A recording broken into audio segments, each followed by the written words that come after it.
Welcome to Wildside, your wild true crime podcast. We're your hosts, who are sisters, storytellers, and truth seekers. I'm Bailey, a therapist who is fascinated by all weird and dark human behaviors. And I'm Chelsea, an educator here to unearth the facts behind the cases. We cover true crime because some cases are just too dark to forget, and others are too wild to ignore.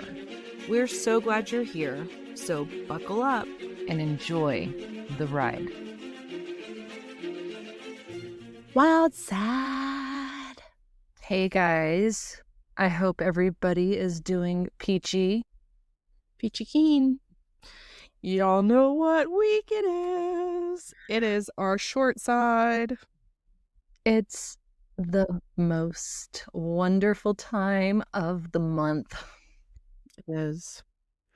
And this one, I told Chelsea, I said there was like a couple of different names for the theme I wanted to go with this week. And it was like, that sounds like a bad idea. And then what could possibly go wrong?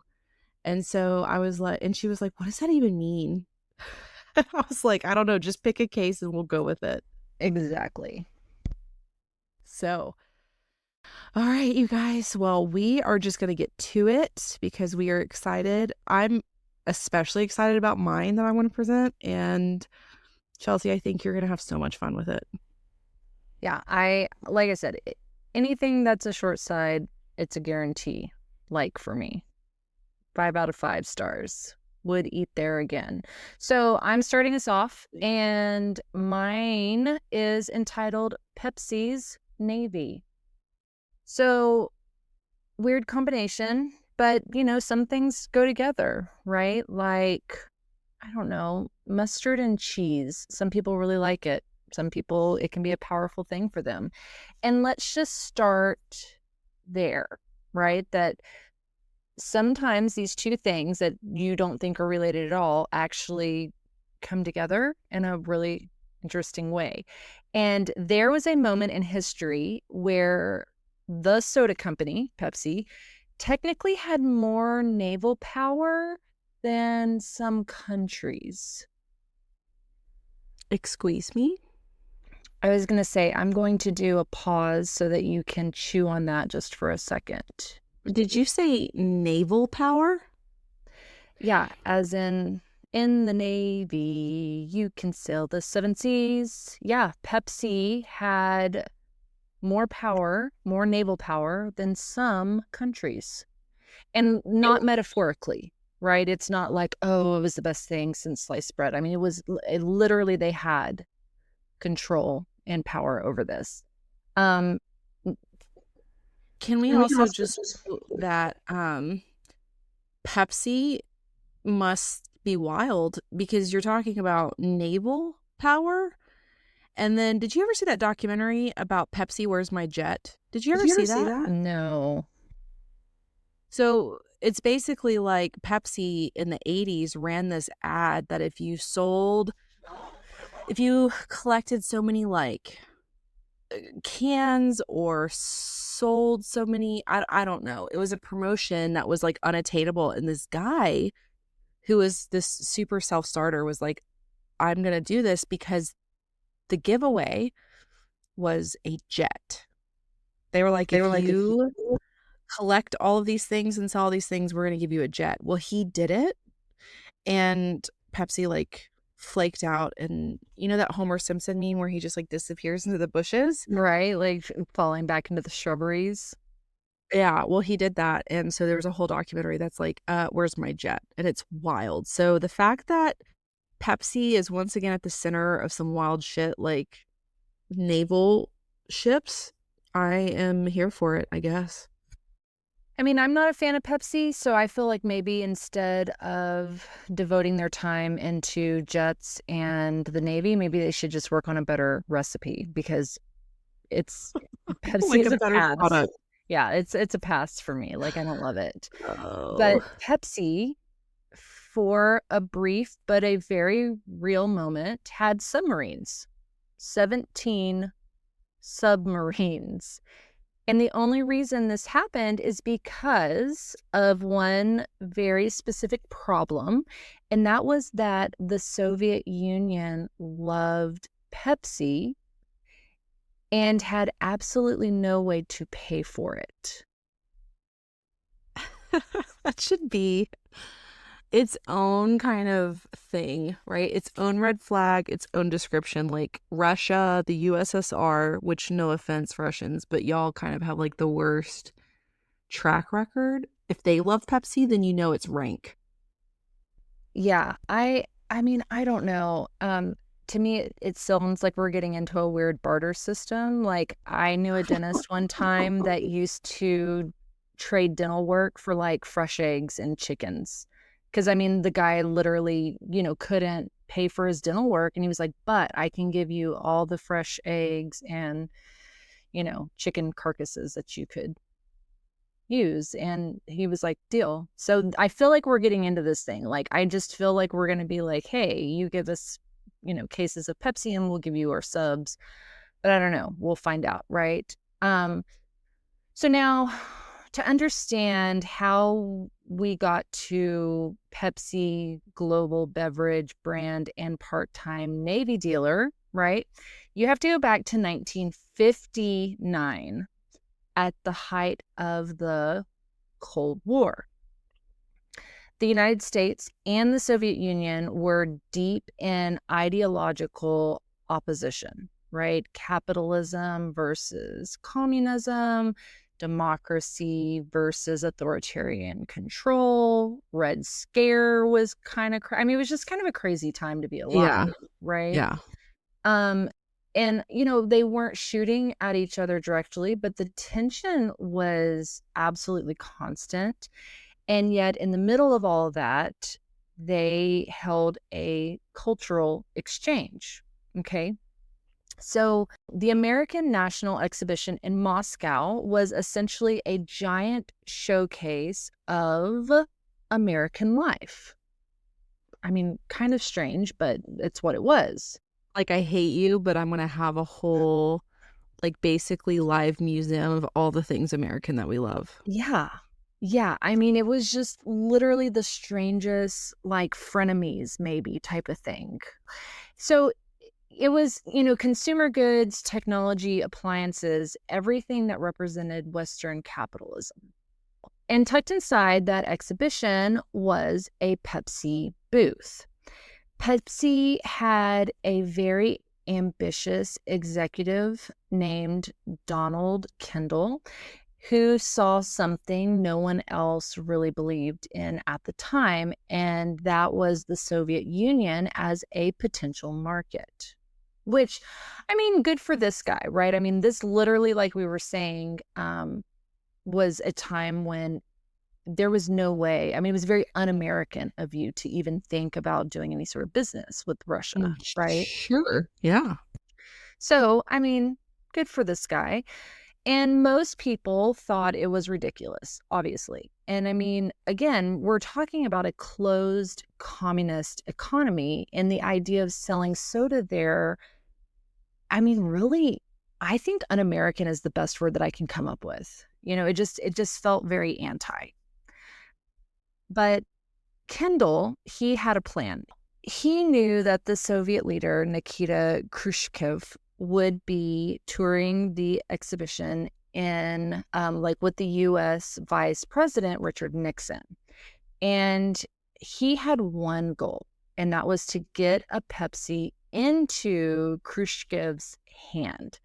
So during his now famous moment, what was called the kitchen debate, where Nixon and Khrushchev are literally arguing about capitalism versus communism in front of a model American kitchen, okay, which is, again, just kind of wild in itself. Nixon casually steers Khrushchev over to the Pepsi booth. Kendall, okay, hands him a cup.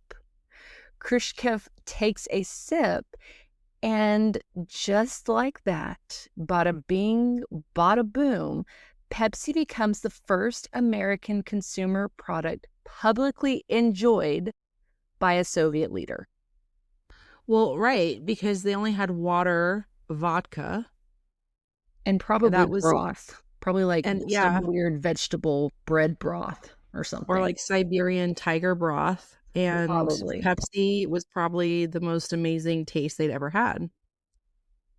It's so interesting, right? Like, I remember our Bailey's and my grandmother, she's told this story a ton of times where she remembers being, 8 maybe, and going into town and getting a Coke for the very first time. Like, she slid her little nickel over and they poured her a Coke, and she just was like blown away. Could not believe like how amazing this product was, right? So I imagine if you haven't had it, it's an amazing thing, right? Um, that one moment was massive. It was a PR win, a political symbol, and really the beginning of something no one fully understood yet, right? Because Pepsi didn't just get exposure, they got interest. So fast forward to 1972, and Pepsi pulls off again something huge. They become the first American consumer products officially sold in the Soviet Union, right? But there's a problem. And I mean, like, sometimes it's like, oh, there's a problem. Like, this is like a major, major problem. The Soviet ruble is basically useless outside the USSR, right? So, like, the currency that the Soviet Union was using at the time, um, it's not convertible and it can't be traded internationally. So even though the Soviets are drinking Pepsi and they're loving it, there's really, there's that demand, right? There's no way for Pepsi to actually take their money because it's kind of monopoly money here on the state side, right? Like, we can't do anything with Russian ruble. Sure. So now you've got this bizarro situation where a global company is selling a product to millions of people, but they can't get paid, right? And this is where things start getting really weird. So instead of money, Pepsi agrees to didn't I call it? I called it a barter system.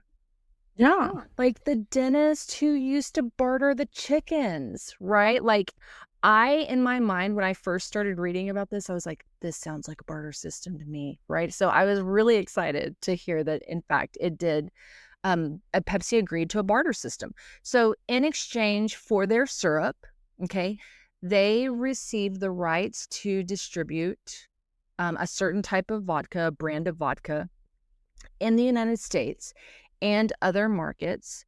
And honestly, it worked.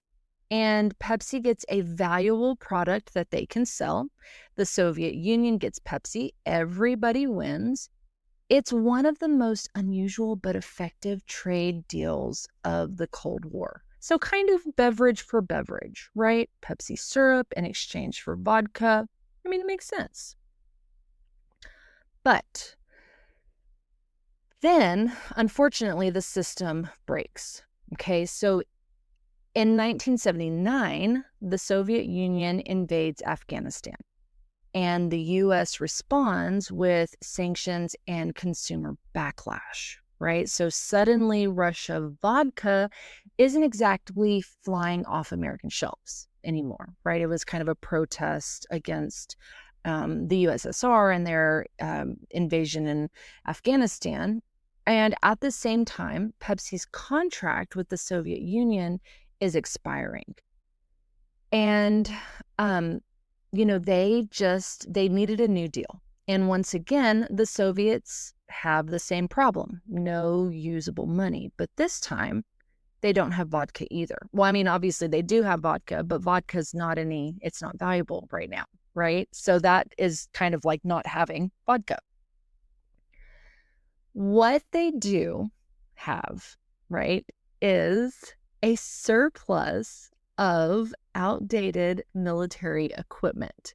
They have ships, they have submarines, they have entire fleets that are expensive to maintain, and they're no longer useful to Russia or the USSR, right?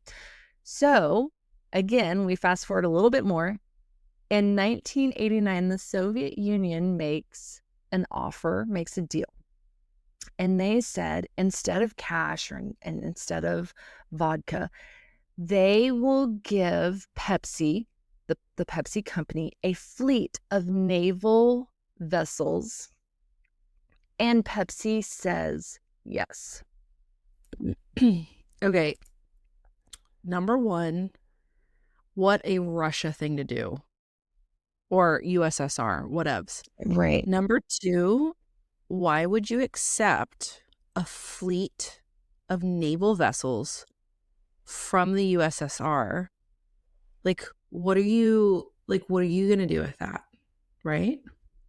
Sometimes it's funny, the first thing that popped into my mind is, do you remember watching like, what was it, My Super Sweet 16, where they would throw those huge parties for these Yeah. kids? Uh-huh. And I feel like they just have so much money that they're like, let's just get a bunch of, baby llamas, and then we'll paint them pink. And like, it's kind of giving that feel like we have money, we can do that. Let's get a whole thing, a fleet of submarines. I don't know. I have a lot of questions. Yeah. This is not, the math is not mathing for me here. It really isn't. So specifically, they got 17 submarines, a cruiser, a frigate, a destroyer, and essentially, like, they could have their own little battleship, like, but in real life, right? It's like you could have them all over the place and decorate them, I guess. I don't know. And just like that, Pepsi becomes the owner of essentially a navy, like a small navy. Uh, I just am super curious, like, at the Pepsi headquarters, wherever that is, like, the conversations and the memos and the sticky notes that must have been passed around of like, we just got how many, like 17 naval ships. Can we, like, contacting the US Navy being like, hashtag thanks in advance. Can we park our fucking naval ships in your like Navy In your base? harbor, I mean, where do you park them, I right? don't Like, know. And and like the just submarines, like, what do you do with them? You park them in a harbor too?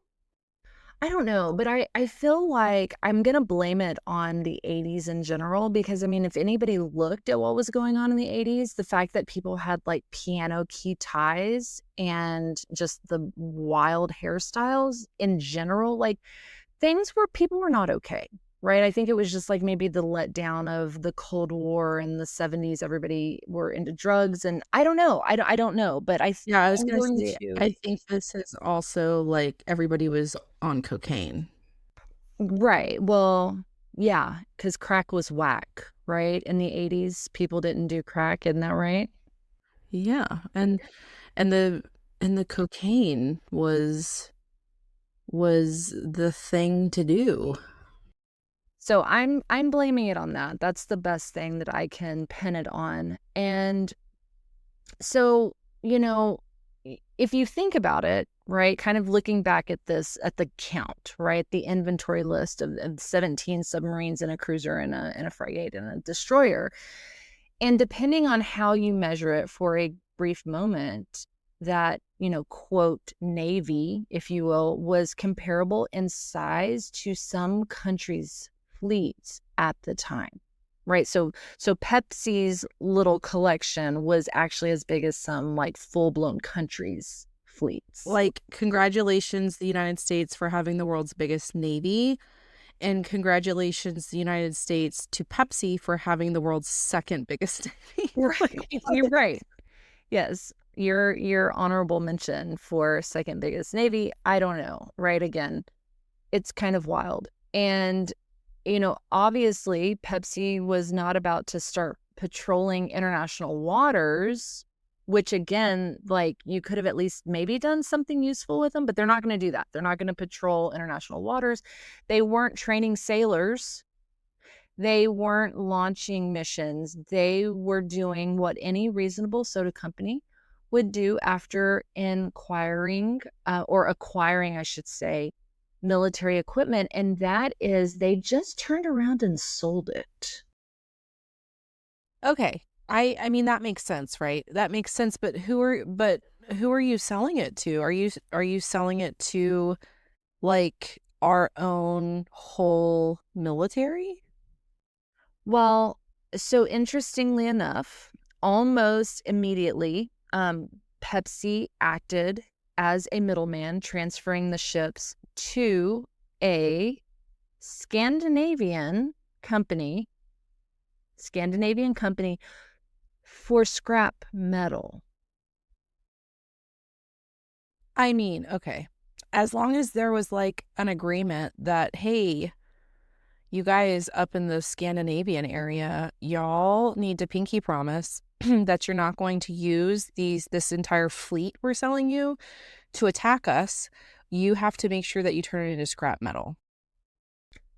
I, well, and I think the logistics that go through my mind is like, did somebody transport this fleet over to like the US territory? Like, did they ship it all the way over here, bring them all the way over here just for them to then turn around and ship them back up to the Scandinavian area? You know, like it just seems like a lot of money and a lot of moving parts, but that's essentially what they did is they sold it to them for scrap metal. And that was essentially, you know, unusable military surplus that they took and flipped it into a profit. And Okay, I Pepsi. mean, you know, well, so interestingly enough, Donald Kendall is still the CEO at this time. So, you know, maybe this dude just was, maybe he was just kind of I don't know, an outside the box thinker, right? And he would go on to famously joke that he was, quote, disarming the Soviet Union faster than the US government. This is wild. I mean, to me, it's like ain't no burn like a Pepsi CEO burn. Like that's hashtag roasted. Sorry. And I mean, can we say that that's probably one of the like most unhinged flexes in like all of business history? That's what I was thinking. I was like, what a flex. What a like mic drop moment, right? And, you know, but I think interestingly enough, this wasn't just about soda, right? It was, if you think about it, it was about systems colliding, right? Like you had capitalism, which is profit driven, it's flexible, it's adaptive, right? And it's meeting or colliding into this closed, rigid, state controlled economy that literally didn't have a functioning way to participate in global trade, right? Which is usually what happens with communism. I So, mean, you would think that most people would agree with us. I don't know. But yeah. historically speaking, yes.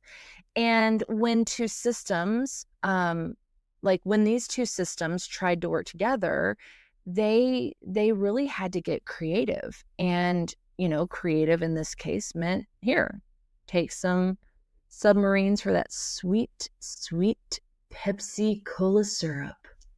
Dude, this is so weird. Now, eventually the deal collapsed when the Soviet Union itself collapsed in 1991. And Pepsi lost one of its biggest international partners overnight. Now, Coca-Cola entered the newly opened Russia, like the Russian market, and it did quickly take over. So out with the old, which was Pepsi, in with the new, which was Coca-Cola. And again, just like that, the era of Pepsi's naval adventures and, barter system with the USSR, or I guess now Russia, was over. I I I don't know. How have I never heard of this? I wish that I hate to say it, but I really wish they would teach more of this stuff in school because I think people would be so much more intrigued and so much more engaged um to hear about the coolest, wildest. I mean, really what a brilliant moment in time, right? Like, Well, well, and and you want you to wanna- talk about like education and history and economics. You can be like, hey, you don't believe that communism like really, really sucks? The USSR actually sold or traded their entire like used up Navy fleet for some Pepsi. Like for how some Pepsi. miserable and yeah, for some Pepsi, like how miserable and terrible and collapsing is your economy to literally like trade like what could be restored into a navy for Pepsi. Well, and Bailey, for you as an addiction therapist, it kind of makes me wonder, like, how big of a hook, like, how addictive was Pepsi? And why was it so addictive to them? Like, why were they just all about it? Maybe it was just the Because they forbidden had fruit. nothing else. It was Yeah. communism. Yeah. They didn't have anything that was their own. Yeah. So again, it's a really like it's a whole like so many different fields of a case study if you think about it. Like it really is kind of the coolest case. I mean, if I had no dopamine because I had nothing, no joy, because I lived in, you know, sub-zero Russia or the USSR, where they call you comrade and they tell you to do something, and if you don't, they just kill you. Um, I would take any dopamine that I could get. And if Pepsi was my only form of dopamine, then, so be it. Yeah, I would also love to know like did it taste like our Pepsi? Like they sold them the syrup, but did they get the concentration correct as well or did they like super water it down? Like I don't know. It would be so interesting to find out. Yeah. Well, I mean, that was a great pick for like what could possibly go wrong. Oh, hey, we're gonna trade Pepsi for like a privately owned navy. What could possibly happen in the fallout of that?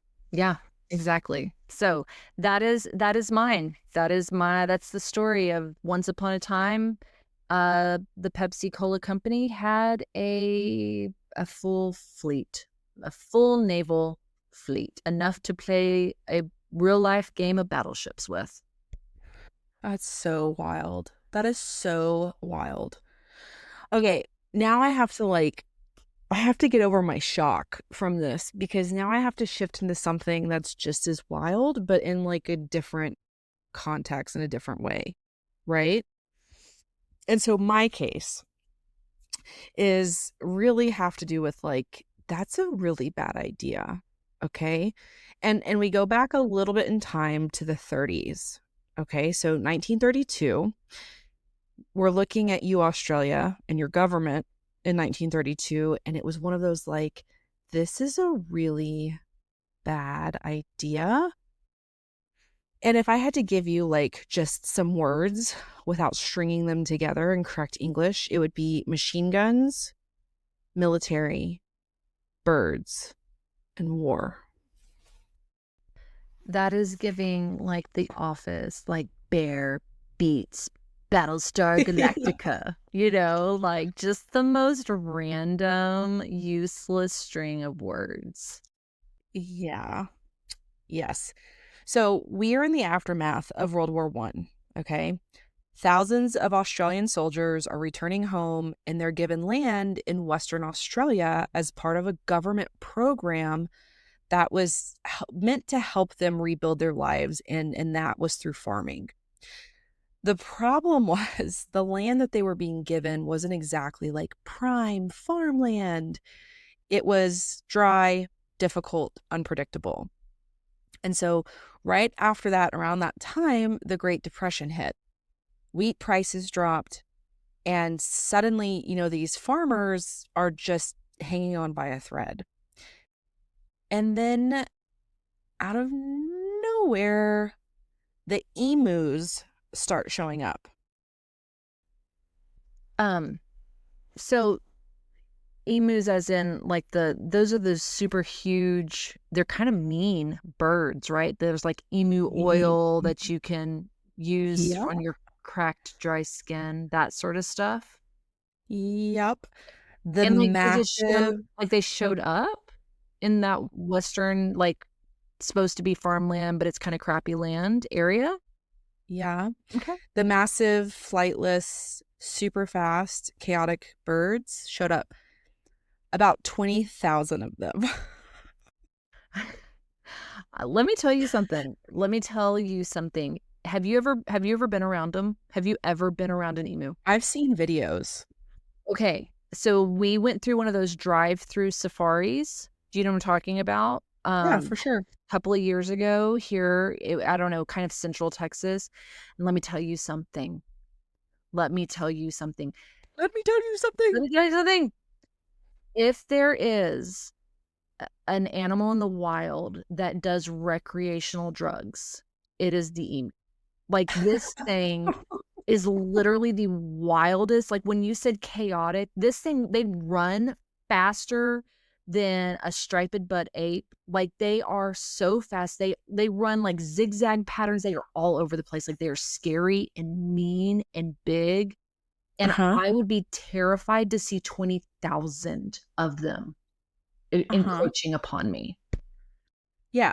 So every year they migrate inland to coastal areas. And in 1932, right, in this perfect storm, they found something waiting for them that was incredible. Farmland with water sources, crops, and wide open space. So, like a 5-star emu resort. So, they were just like, hey, this is nice. And they started doing what emus do best, and they started to destroy everything around them. They trampled crops, they ate wheat, tore through fences, and when the fences were broken, that created all these openings for rabbits, which caused even more damage. And so farmers were losing their entire harvests, right? So it wasn't just like, ooh, I hate emus. They're like the hippos, the cocaine hippos that we talked about Right. over. Yes. Yeah. So they're not just like annoying, but they're causing financial devastation and ruin. And so the farmers, they were frustrated. They didn't know what to do. So they went to the government and they're like, "Hey, you guys, you need to fix this." And the government was like, "Okay, well, what if we like send the army in?" And specifically, the Minister of Defense, Sir George Pierce, he then approved an entire military operation to deal with the emu population. Did they name it? Was it like Operation Emu Smackdown? This is literally called the Great Emu War. That is fantastic. Like, that is 24 karat gold. Now, to be fair, there were some conditions. The military would operate the weapons, the local government would fund transport, and the farmers would provide food and housing for the soldiers, like hashtag what food, but whatevs. So Pierce was like, yeah, this is great, and it's going to be great target practice for our soldiers. So in November of 1932, the whole ass Australian army deployed. Not really. Not the whole army. Two soldiers, two Lewis machine guns, and 10,000 rounds of ammunition.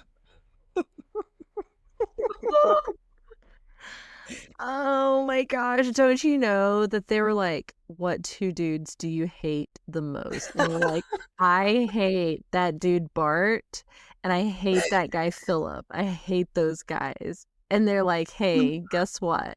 Super secret mission. You guys get to go to friggin' like Mud Pie Central, Australia and fight emus. You're welcome. Yeah.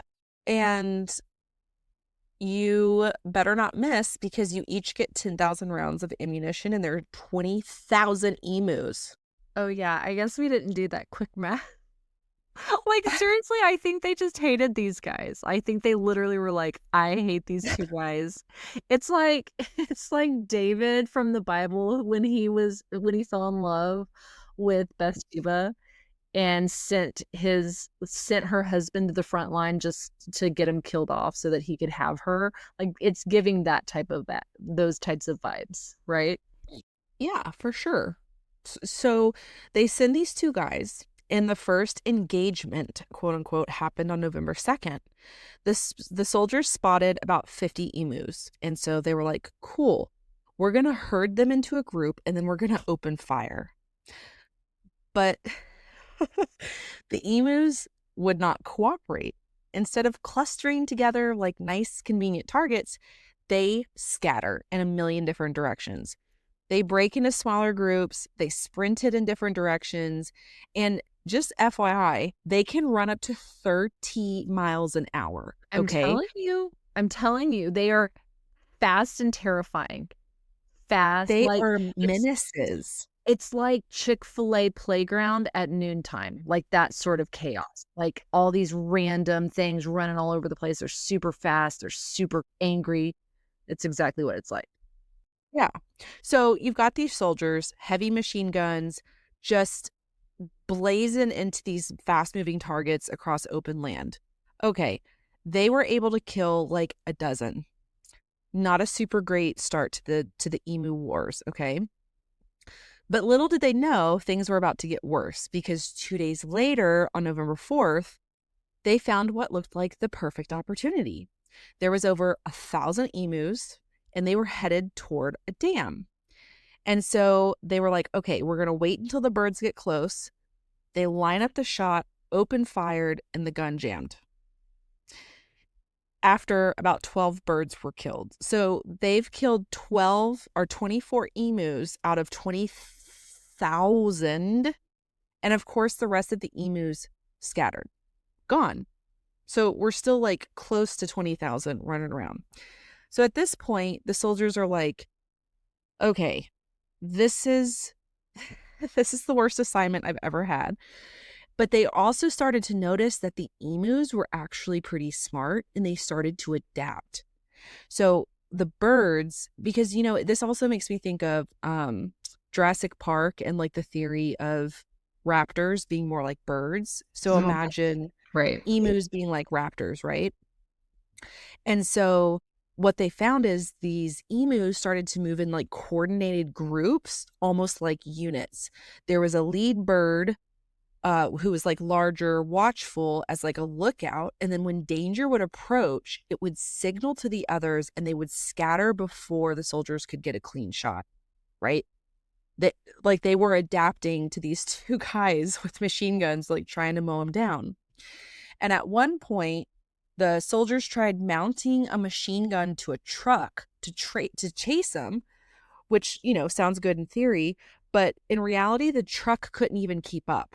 The terrain was too rough and the gunner couldn't aim properly, like bouncing around like Ace Ventura, right? Right. And they and they, and they fired like literally zero effective shots. So now we have the military, right, with machine guns chasing birds in a truck missing, and it's anarchy, it's chaos. So fast forward 4 more days, November 8th. They'd used about 2,500 rounds of ammunition. And depending on the report, somewhere between 50 and 500 emus had been killed, right?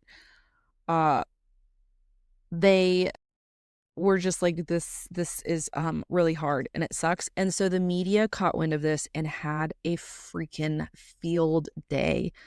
Politicians were getting mocked, the operation was labeled a failure, and the military was withdrawn.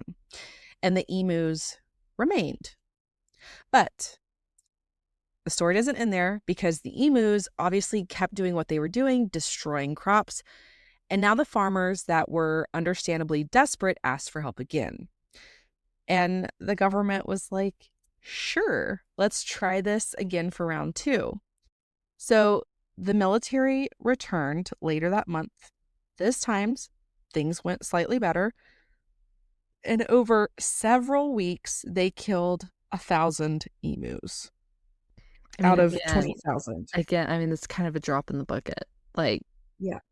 and how Yeah. much is this costing their military? You know what I mean? Like, I don't even know. Dude, and not to mention that the population, the emu population, is like remaining strong. They're probably I reproducing. was gonna say And they probably so, had 1,000 babies just in that time span. Like, yeah, Okarn. yeah. And so, like, eventually, the government was just like, nah, nope.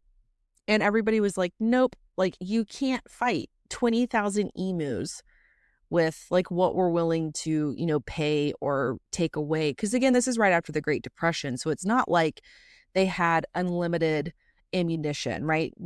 The the world, the country is still kind of on this reserve mentality, this frugal mentality. And so they're just like, Sure. no, we're not going to send all these soldiers, because we had so many soldiers die already from war. So we're going to send a couple and like some ammunition, but like that's it. And so after this proved to be absolute chaos, the government was just like, no. And so what they ended up doing, which actually is pretty smart, instead of using the military to intervene, they switched to a bounty system. So they started paying civilians to hunt the emus, right? Which is like what we do here, uh, especially in the South, where we have coyotes. People will trap them and they get paid. And those, what are they called? Those sewer rats, those huge rats in Nutra, like Louisiana, Nutra rats. the neutral rats, they get like $60 a tail or something like that. And so, yeah, they took a bounty system and seemed to kind of level things out. So at the end of the day, the emus were not killed off. They were just kind of managed after the bounty system took effect. And then literally nobody ever forgot the Great Emu War, because it's hilarious that a military operation failed quite publicly against these crazy, wild, vicious birds. They failed twice. They Yeah. two two separate times they Two failed. separate times. And that is the Great Emu War of 1932 in Australia. I think, it's always interesting to me because I'm like, number one, like how many people were living in that area? Like, was it enough to be like, it's worth it to really fight for our homeland? I feel like you're like, if you have no crops, you have no income, you have no purpose there, like just go somewhere else, just let the emus have it. I don't know. Maybe it's easier said than done. I think it's easier said than done, especially because remember, these were veterans coming back from the war. And so a lot of them, I mean, they had nothing. People had nothing. And so you kind of had to take what you were given. And then these big ass asshole birds come and destroy Yeah. everything. You know what I mean? Yeah. I would love to go to Australia. I think just to kind of get a look-see of the wildness that I think is Australia. Because like, when I was growing up, I remember thinking that Australia had to have been this amazing place, and I'm not saying that it's not. But then, like, I remember watching, I don't know, it was one of those, like, 30 Day Fiancé type of shows, and they went out, and I was like, "My gosh, so much of Australia just looks kind of like the middle of Arizona." Like, it's Well, it very is, from what I understand. I mean, I'm that's what I'm not an saying. Australia expert. Yeah, Australia is wild. There's a reason why for like hundreds of years they sent all of England's criminals Criminals to there. Australia. Like, that's And really, everybody's biggest fear wasn't even like death by hanging or being accused as a witch. It's like going to Australia. I mean, I guess, yeah. Yeah. thought-provoking. All right. So you guys, that's our short side of like what could possibly go wrong. Like what what could happen? What bad could happen from Yeah. this? Well, I think I'm going to take two things away. Number one, maybe it's time to buy stock in Pepsi because I feel like Pepsi, they're survivors. They do some wild stuff. They know how to tussle, they can take a licking and keep on ticking. And then also don't get a pet emu. If you see an emu, just turn Yeah. around, turn and run. Just run the other direction, even though it won't matter because they run 30 miles an hour. It's insane. It's insane. All right, you guys. Well, as always, thanks for hanging out with us through this wild and crazy short side of a ride. And we'll catch you on the wild side. Bye, guys. Later, Gators.